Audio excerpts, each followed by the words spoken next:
Aujourd'hui, on s'attaque à un livre qui a vraiment tout changé. Une si longue lettre de Mariam Abba. Publié en 1979, ce roman, ce n'est pas juste une histoire, c'est un véritable cri du cœur, une œuvre profondément intime et en même temps totalement révolutionnaire, qui a donné une voix à des expériences féminines qui étaient restées dans l'ombre pendant trop longtemps. J'ouvre ce cahier, voilà. Tout commence avec cette simple phrase. Mais attention, ce n'est pas un roman comme les autres, loin de là. L'œuvre entière, en fait, c'est une seule et longue lettre. Une confession poignante que Ramatoulaye adresse à sa meilleure amie, Aïssatou. C'est donc à travers ce flot ininterrompu de confidences qu'on va découvrir son histoire, souvenir après souvenir, révélation après révélation. Mais alors, qu'est-ce qui a bien pu pousser Ramatoulaye à ouvrir ce cahier, à se lancer dans une lettre aussi longue ? Eh bien, l'histoire commence dans un moment de crise absolue, juste après les funérailles de son mari, Modou Fall. Un simple coup de téléphone, une crise cardiaque, et c'est fini. 30 ans de mariage et 12 enfants, tout ça balayé en un instant. Ramatoulaye est veuve, et la tradition l'oblige alors à s'enfermer pendant 40 jours, une période de deuil, d'isolement.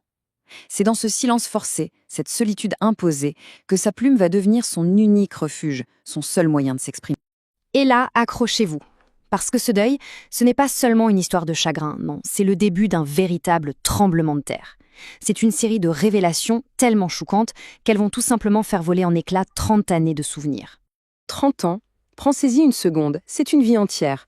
12 enfants, un amour qu'elle croyait connaître par cœur, qu'elle pensait solide, partagé. Et pourtant, tout cet édifice s'écroule. Il est anéanti par un seul secret. Un secret que son mari a emporté avec lui dans sa tombe et que Ramatoulaye est sur le point de découvrir, de la pire des manières. Et la trahison, elle est colossale. D'abord, Modou avait pris une seconde épouse en secret, et le pire, c'est qu'il avait choisi Binetou, une amie de sa propre fille. Mais le coup de grâce, c'est ce qu'elle découvre sur leurs finances. Leur maison, le fruit d'une vie entière de sacrifices, a été hypothéquée. Et pourquoi ?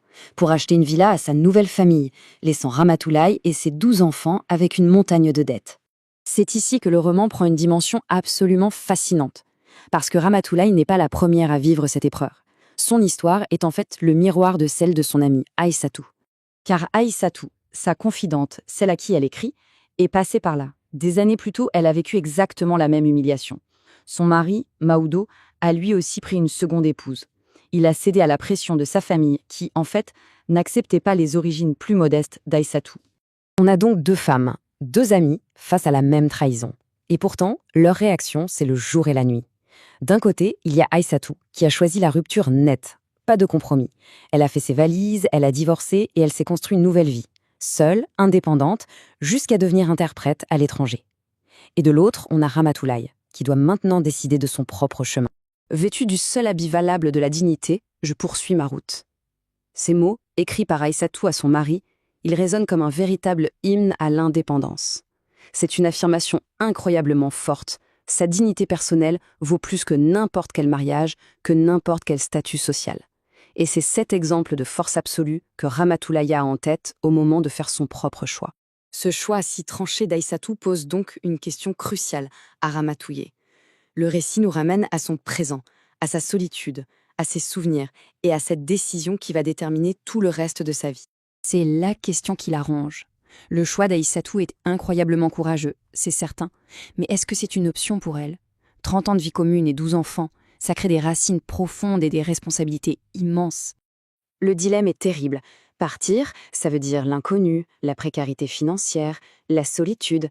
Rester, ça veut dire accepter l'inacceptable, partager l'homme qu'elle a aimé avec une autre, une fille qui a l'âge de la sienne. Il n'y a vraiment aucune réponse facile. Sa propre fille, Daba, la supplie de partir, de faire comme Aïssatou. Mais Ramatoulaye, après avoir tout pesé, fait un choix radicalement différent. Elle décide de rester. Mais attention, ce n'est pas de la soumission, ce n'est pas une défaite. C'est une décision complexe, une autre voie qu'elle se trace elle-même. Et c'est là qu'on comprend pourquoi cette histoire, si personnelle, est devenue un véritable cri de ralliement. Mais pourquoi a-t-elle eu un tel impact ? Pourquoi ce livre est-il devenu une œuvre aussi fondamentale ? Il faut bien se rendre compte qu'avant Mariam Abba, ces histoires-là, on n'en parlait pas. Les trahisons conjugales, les dilemmes intérieurs des femmes, tout ça, ça restait dans l'ombre. Ce livre, il a fait exploser le silence. Il a ouvert une fenêtre sur la vie de femmes éduquées, modernes, mais toujours coincées entre leurs aspirations personnelles et le poids de traditions comme la polygamie. Il a simplement mis des mots sur ce que toute une génération de femmes ressentait tout bas. Et l'impact a été immédiat, et il dure encore aujourd'hui.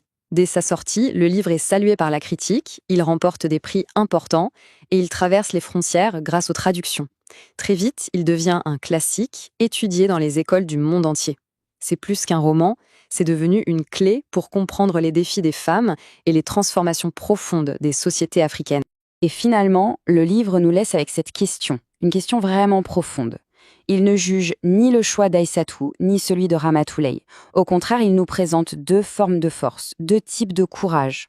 La force de tout quitter pour préserver sa dignité et la force de rester pour préserver sa famille et reconstruire sa vie sur des ruines.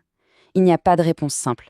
Et c'est peut-être là toute la puissance éternelle de cette si longue lettre.